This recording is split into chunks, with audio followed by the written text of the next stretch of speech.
বলেন আপনার পরিচয় দেন। আমি জানতে চাচ্ছি অটো রিকশাকে কোন আইনের আওতায় আটকানো হচ্ছে? উনি আমাকে বলছে সরকারি বিধিনিষেধ আছে, আমি কাগজই দেখি নাই। আচ্ছা, নাম্বার 1 আমি বলি, সেটা এখন উনি এসে বলছে নিরুৎসাহিত করতেছে। আমরা দুজনের কথা দুই রকম। আপনাদের পুলিশ তো এখনো মানুষই হয় নাই। জি, আমরা এখনো মিথ্যা কথা বলে। আমরা মানুষই না, আমরা মানুষের অনেক নিচে। আপনার কথা হ্যাঁ, উনি তো না, উনি মিথ্যা কথা বলছেন। বললেন যে মানুষই হই না, তার মানে আমরা মানুষের পর্যায়ে পড়ি না, আমরা অনেক নিচে, মানুষের নিচে। আপনার কথা অনুযায়ী হ্যাঁ, দিস ইজ নট গুড। হ্যাঁ, you should change this kind of mentality. না আমি পাবো না। আচ্ছা, ইফ ইউ আমি তো পুলিশ ভালো করে চিনি। If you can do that, আপনি then একটু বলেন। I can only say আপনি আমার অভিযোগটা শুনেন। উনি আমাকে বলছে আইনের বিধিনিষেধ আছে, আমাকে আইন দেখান আমাকে। আচ্ছা, তখন আমাকে দেখাইতে পারে না, উনি আমাকে ভিডিও করতে আসছে। আপনি শেষ করুন, তারপর না, আপনি শুরু করেছেন প্রথমে ভিডিও। না, আচ্ছা, আমি ফোনটা পরে আমি যেহেতু আসছি, আমি একটু ডিল করি। হ্যাঁ, আবার মিথ্যা কথা বলবেন না। আচ্ছা ম্যাডাম, আপনি শেষ করেন। আপনি বলেন, ফোনটা আমি আগে বের করছি, উনি আগে বের করছে। আচ্ছা, তোমরা কোনো কথা বলো না, উনি শেষ করে তারপর আমি কথা বলতেছি। আপনি শেষ হয়েছে ম্যাডাম? আপনার পুলিশ মিথ্যা কথা বলছে, ওই পুলিশ কোথায়? তারপর শেষ হয়েছে? হ্যাঁ, এবার বলেন, আপনি বলেন। আচ্ছা, আমি একটু নাম্বার 1 বলি, সেটা হচ্ছে সাবেক মোটরযান আইন এবং বর্তমান সড়ক পরিবহন আইনে। সাবেক আইন আমরা মানি না, সাবেক আইন ওই সরকারের বর্তমানে বলেছি, আপনি কোনো শুনেননি ম্যাডাম?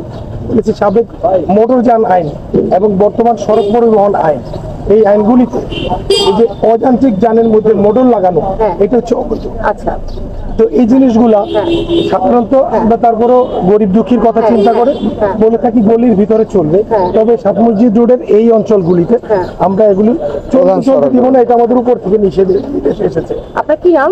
জি, আমার নাম হচ্ছে শওকত হোসেন। হ্যাঁ, শওকত হোসেন। জি, উপর থেকে নির্দেশ এসেছে। এখন সেই নির্দেশ অনুযায়ী আমরা আপনার কথা বুঝছি। শওকত না, শেষ করিনি, শেষ করিনি। তো এই উপলক্ষে আমরা ওদেরকে ব্যাপকভাবে প্রচারণা চালিয়েছি যে আপনারা আইসেন না এদিকে। তারপরে ওরা আসে। এখন আমরা এই যে ওদের এই আশাটা বন্ধ করার জন্য আমরা ওদেরকে সাময়িকভাবে ছোট ছোট শাস্তি দিচ্ছি। যেমন শাস্তি কোন আইনের আওতায়? আইনটা হচ্ছে অযান্ত্রিক যানে মোটর লাগাতে মোটর লাগানো যাবে না। কারণ হচ্ছে মোটর যখন লাগাই তখন স্পিডটা বেড়ে যায় এবং তখন সফিস্টিকেটেড ব্রেকিং সিস্টেম এটা ওর নাই, যে কারণে অ্যাক্সিডেন্ট হয়ে শাস্তি আমরা তাৎক্ষণিকভাবে ওর হাওয়া ছেড়ে দিচ্ছি, অথবা সাময়িকভাবে ওর সিটটা আটক রেখে দিচ্ছি।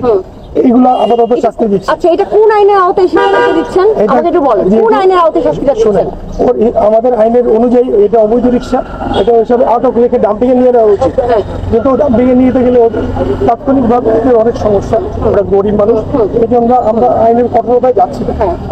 কঠোরতা তো কোনটা? কঠোরতা হচ্ছে ডাম্পিং করে ফেলতে হবে এবং তাৎক্ষণিকভাবে যেহেতু এটা অযান্ত্রিক যানবাহন অবৈধ হিসাবে এটা তাৎক্ষণিক আইনটা বের করেন। আমি ওনার সাথে কথা বলবো। আমি বলে যে সড়ক পরিবহন আইনের আপনি বের করেন সড়ক পরিবহন বিধিমালা। আমি বই নিয়ে আসছি, এখানে বই নিয়ে তো নাই। আপনি বিধিমালা 2-1 চতে যাবেন, আপনি 2-1 চতে যাবেন, ওখানে মোটরযান আছে। রিকশার সিট আটকে রাখতে হবে, হাওয়া ছেড়ে দিতে হবে, এগুলো আমি কোন আইনে দেখি না। আমি বলি, আপনার কথা আমি শুনছি।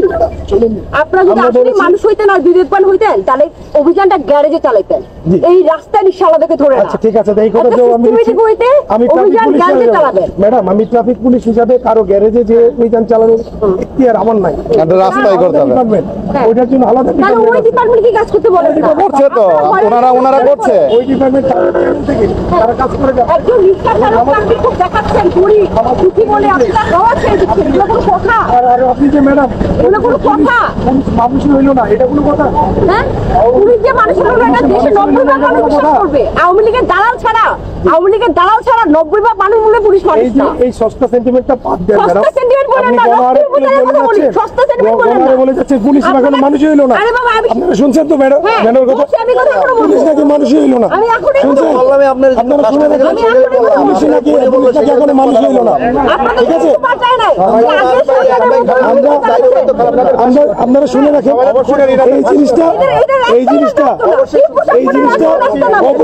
জিনিসটা অবৈধ, এটাকে আটক রাখা উচিত।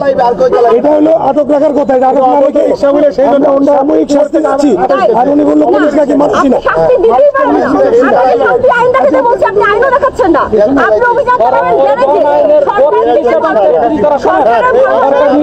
আপনারা কিছু আপনি জানতে কথা বলতে পারেন না, আপনি চলে যান। এইভাবে অভিযান চলতে পারে না, ওদের বিকল্প তৈরি করে অভিযান চালান। আগে ওনার বিকল্প বিকল্প দেন, ওনার বিকল্প দেন। উনি অফিসার চালাচ্ছে কিভাবে?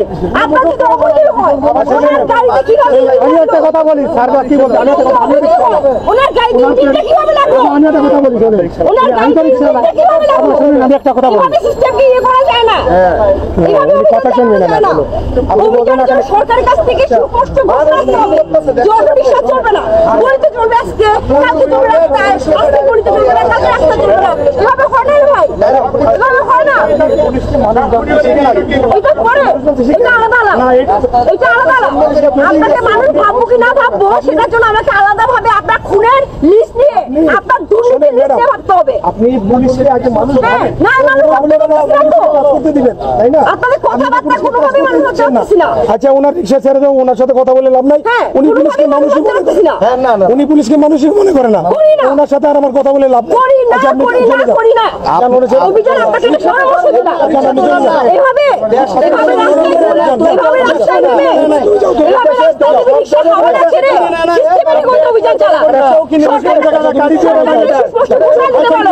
যাও তুমি যাও আপনি ম্যাডাম এটা রাস্তার উপরে এখন যে পরিমাণ ভাবে চলছে বিভিন্ন দুর্ঘটনা ঘটে আমি দেখি এই জন্য এখন মধ্যে কোনো দুর্ঘটনা আচ্ছা যাই হোক আর কি, আপনি হয়তো বা দেখেন নাই কিন্তু এই অটো রিক্সাগুলো আমরা শুনি, অটো আমরা রিকশাগুলো তো নিরুৎসাহিত করছি যেন তারা মেইন রোডে এটা তারা না আপনি চালায়। নিরুৎসাহিত করছেন, right? জি। কিন্তু কেন হয়রানি হচ্ছে?